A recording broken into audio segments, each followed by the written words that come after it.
মার্কিন যুক্তরাষ্ট্রে হঠাৎ করে আলোচনায় ট্রাম্প পুত্র ব্যারন ট্রাম্পের নাম। ইসরায়েলের পক্ষ নিয়ে ইরানের সঙ্গে চলমান সংঘাতের প্রেক্ষাপটে বড় বিতর্কের মুখে পড়েছেন ডোনাল্ড ট্রাম্প।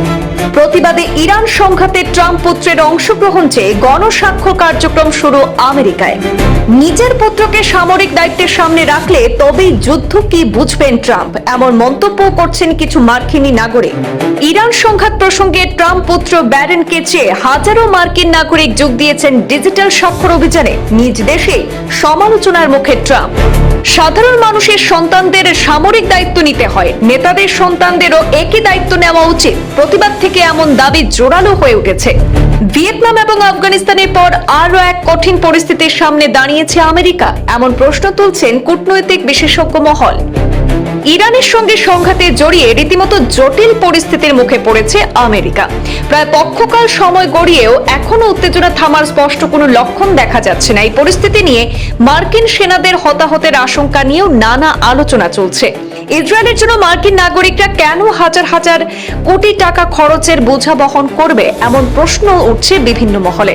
এখন পর্যন্ত ইরান সংঘাত ঘিরে বিপুল অর্থ ব্যয় হয়েছে, একাধিক ফাইটার বিমান এবং দামি ক্ষেপণাস্ত্র ক্ষতির খবরও বিভিন্ন প্রতিবেদনের সামনে এসেছে। বিষয়টি নিয়ে মার্কিন রাজনীতিতে তুমুল বিতর্কের সৃষ্টি হয়েছে। ইরান সংঘাতে জড়িয়ে ঘরে বাইরে চাপের মুখে পড়েছেন মার্কিন প্রেসিডেন্ট ডোনাল্ড ট্রাম্প। তুমুল বিতর্কের মধ্যেই নতুন করে আলোচনার কেন্দ্রবিন্দুতে এসেছে মার্কিন প্রেসিডেন্টের ছেলে ব্যারন ট্রাম্পের নাম।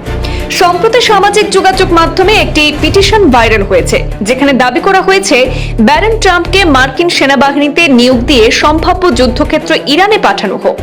আর সেই পিটিশনে ইতিমধ্যে হাজার হাজার মার্কিন নাগরিক স্বাক্ষর করেছেন। ডিজিটাল গণস্বাক্ষর অভিযানে নেতৃত্ব দেওয়া পিটিশনকারীদের বক্তব্য, যদি সাধারণ মানুষের সন্তানদের সামরিক দায়িত্ব নিতে হয়, তাহলে রাজনৈতিক নেতাদের সন্তানদেরও একই দায়িত্ব নেওয়া উচিত। তবে বিশ্লেষকরা বলছেন এটি মূলত একটি রাজনৈতিক প্রতিবাদ এবং সামাজিক মাধ্যমে তৈরি হওয়া একটি ট্রেন্ড।